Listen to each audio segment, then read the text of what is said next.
Here on Affro's Curiosities, we've spoken about the original Xbox before. We've seen how we can disable the flicker filter and soften switch.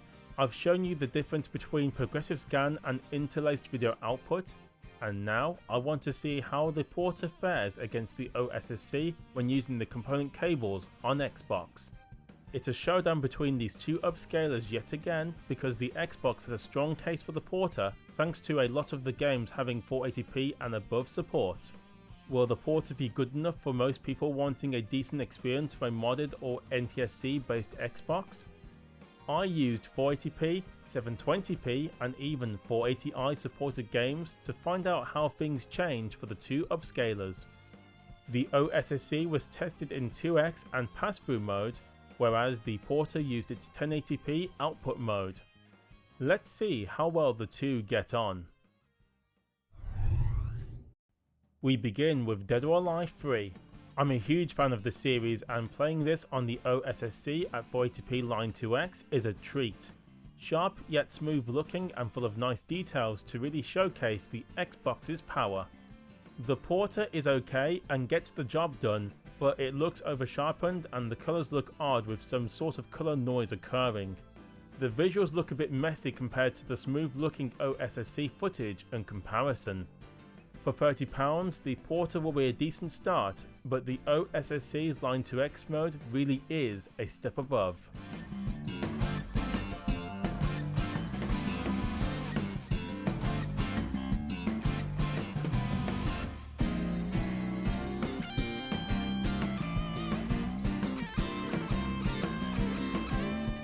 Street Fighter 3 Third Strike is next, and looking at the two using the same settings as before, the OSSC is smooth, detailed and colourful with all the details staying intact.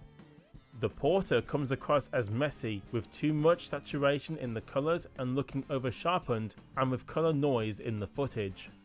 The win is clear for the OSSC, but again for £30 I think most of you will put up with the lesser image quality.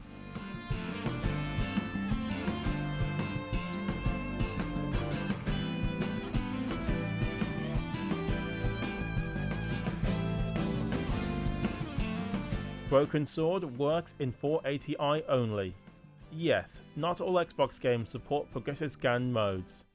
The OSSC was in 480i pass-through mode and it looks pretty good, even if a bit soft due to the low resolution. The Portta on the other hand looks pretty poor.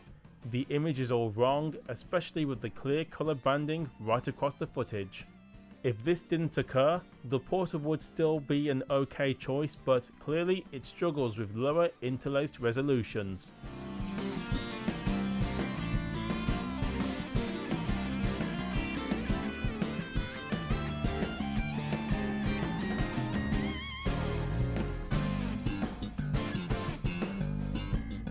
Colin McRae Rally 3 also supports 480i only, so you'd expect a disaster class for the Portta, right?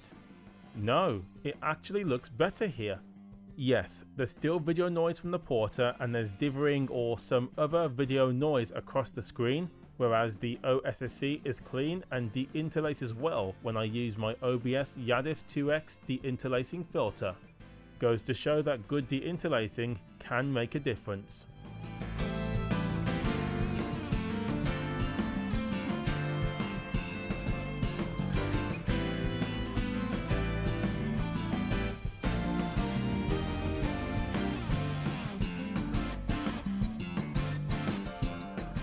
Soulcalibur II has 720p support on the Xbox. The OSSC passes it through, whereas the Portta upscales it to 1080p. The Portta has its best showing to date, looking fairly decent, although the colours are still a tad messy but are in turn better controlled. The OSSC is still a step above the Portta, but the visuals are a lot closer this time and the differences are not as easy to spot compared to the other games looked at thus far. 720p seems to be the sweet spot for the Portta.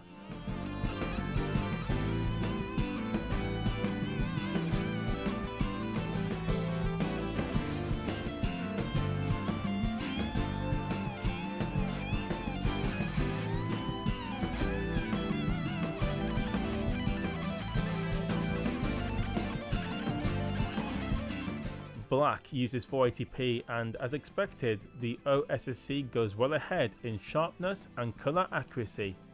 The game is not as colourful as the prior titles, and this hides some of the colour flaws seen in those titles when used on the Portta. It's not enough to cover up the quality differences between the two upscalers. The OSSC's picture quality is certainly a level above thanks to the 2x mode and it being a better upscaler overall. Alright, here's a montage of the other games I captured along with the audio so you can hear which of the two sounds best. I will see you at the end.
You folks can see why I'm happy with the OSSC after all these years. You can throw almost anything at it and it seems to always produce quality video output. For the £120 I spent on mine back in 2020, I've got my money's worth and then some. The Portta is not the best and there's better devices out there that don't cost too much more which will give you much better video output even if those options don't support progressive scan video outputs. You can even get HDMI solutions which allow you to plug the Xbox directly into a HDMI source without needing analog cables. It will be up to you to decide if the Portta was good enough for this console when factoring in the other available options in the market today. What did you folks think of the results? Tell me in the comments and I will see you soon.